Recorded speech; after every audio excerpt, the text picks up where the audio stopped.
Hi, I'm Profe Nygaard, and I'll be teaching you about the imperfect tense in Spanish, el imperfecto. There are actually two simple past tenses in Spanish. There's only one simple past tense in English. Well, today we're focusing on one tense, the imperfect tense. We're not going to get into the differences between the two past tenses. We're just going to focus on the characteristics and how to conjugate the imperfect tense. So when do you use the imperfect tense? There are times when you use the imperfect, and there are times when you use the other past tense. So when do you use the imperfect? The imperfect tense is used for ongoing or recurrent actions in the past. Now, you see this arrow, it's pointing in the direction of the past, but see the arrow, it's signaling a continuous action that's ongoing. There's no end here. There's no timeline, and we don't know that it has ended. We just know that it was happening in the past. It's also the tense used for descriptions, states of being, and setting the scene when talking about the past. So let me show you an example. This example is in English, but it'll give you an idea of the kind of sentences you would use this tense for. So you see this photo, and it's setting the scene, right? You can imagine a scene here. The sentence says, he used to live in California at the family vineyard with his grandparents. They would share a meal together outside most nights. So used to live is an ongoing action in the past, and it's undefined. We don't know for how long he lived there. We just know that for an undefined amount of time in the past, he did live in California. It's also describing where he lived, description. And most nights is repetitive. That's showing that he lived there and they ate outside most nights. That was a recurring action. Another example, her date was tall, dark, and handsome. He was very kind and courteous. This is an example of description in the past. So when you're describing a scene, a location, or you're describing a person, you're going to be using this imperfect tense that we're learning today. So for example, describing the physical attributes of someone and even their personality, right? Those are going to be described in the imperfect tense. It's also this tense, so remember using descriptions, that's key, write that down, states of being, and setting the scene when talking about the past. The imperfect tense, again, it's used for ongoing or recurrent actions in the past. Remember that arrow. There's no clear end to when that action was completed in the past. Is also the past tense that you use when you want to say used to, or was, were, ing, would. In that sentence example, I said they would eat outside most nights. So how do we conjugate verbs in this tense? Let's review quick. First of all, remember that in Spanish, there are three types of verbs, AR, ER, and IR verbs.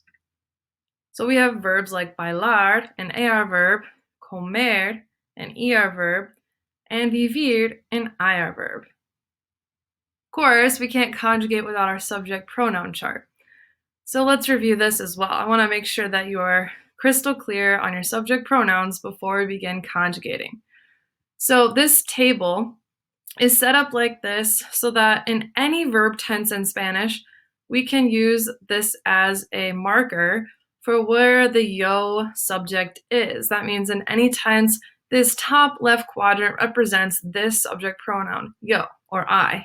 Then you have tú, you informal, so someone you would consider a friend.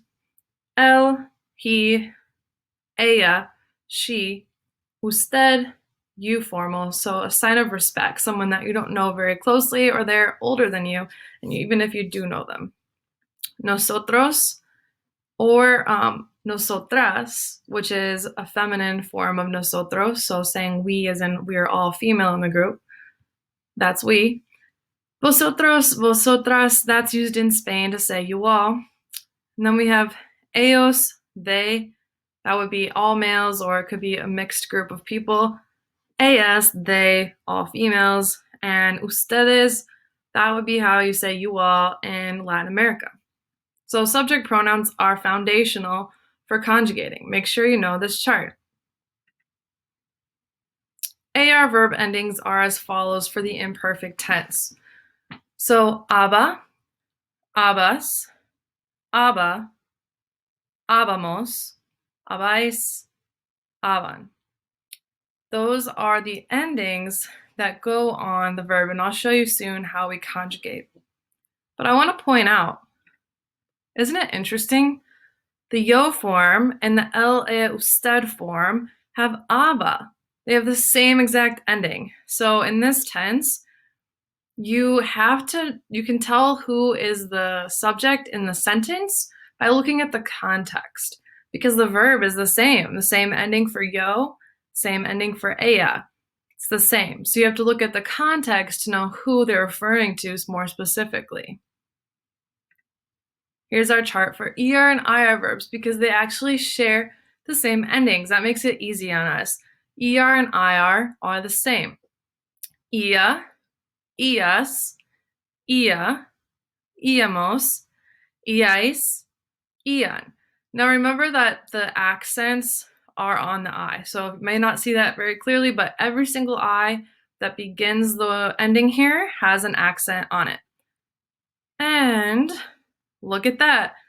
They also share the same ending. The yo form is also identical to the el, ella, usted form. All right, so let's practice conjugating. Let's say I give you the verb bailar and the subject pronoun ella. So we want to say not just she dances. Remember, this is a past tense, so it'd be she was dancing, or she used to dance, or she would dance. So for this, how would you conjugate this verb bailar using that subject pronoun chart that I referenced earlier? So first, you may want to remember where ella is in this chart. Here it is. Ella. So what form of the AR endings for the imperfect tense would you use? Aba. So what you're going to do is you're going to take off the ending of bailar, because this right here, bailar, that's an infinitive. That just means it's the verb in the natural state before it's been conjugated, meaning to dance. But now we want to say she used to dance. So we need to take off that ending and then just bring aba over bailaba. And that's it. You just conjugated in the imperfect tense. Let's try an ER verb. Remember, ER and IR have the same verb chart.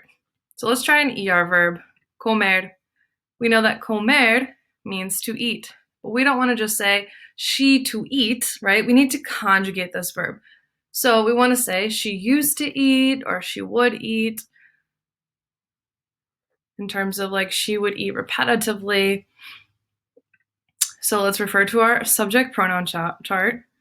And again, it's the same subject that we just used. Find ella right there in the bottom left quadrant. And then you can refer to that chart for the ER-IR endings. Same process. Take off the ending from the infinitive. Well, first, yes, we found that it's ia would be the correct ending. And I'll take off that ending and add the new one. So comía means she used to eat. All right, so now it's your turn. Get out a piece of paper and a pencil. I want you to conjugate the verb for they, as in a mixed group of people. Conjugate the verb vivir. So a sentence example for this would be, they used to live in San Diego. So for this, all I need you to do is conjugate the verb, but if you're feeling up for a challenge and there's still time, go ahead and try translating the sentence as well. If you want to just pause the video here that would be fine. Otherwise, I'm going to move on. So pause the video if you want to take a second to practice this on your own with a piece of paper and pen. All right, well, you did a great job. You took away the ending. You added the new ending. Since it's an IR verb, you added the ion ending, and since it's for ellos, you made sure it had the N there. And ellos vivían en San Diego means they lived in San Diego. It can also be translated as they used to live in San Diego. All right, let's try another one. This time it's an AR verb. Conjugate the verb for he. Conjugate escuchar, meaning to listen. So the sentence example is, he listened to Simple Plan when he was a kid. Now you can tell that this implies repetition. That's why we're using this tense. Can you conjugate this on your own? Pause the video and I'll be right back with you. So get out a piece of paper, use that pen, and write this down. If you're feeling up for a challenge, you can also try to translate the sentence. So you removed the ending and added the new one, aba. Because it's for he and it's an AR verb, you chose aba. Escuchaba. That means he used to listen. He used to listen to Simple Plan when he was a kid. Él escuchaba a Simple Plan cuando era niño. Now, because Simple Plan is the name of a band, I didn't actually translate that. I kept that as is because that is the term that they go by. Let's do some more practice in sentence translation. Can you translate these sentences? So try on that same piece of paper to translate all of these sentences, and then when you feel like you're ready, continue with the video to see how you did. So go ahead and pause this video. I want to point out a couple of things before you start here. Choir would be el coro, and catchphrase, since it's the name of a game, you can leave it in English. So give this a shot. Push pause and see how you do on your own.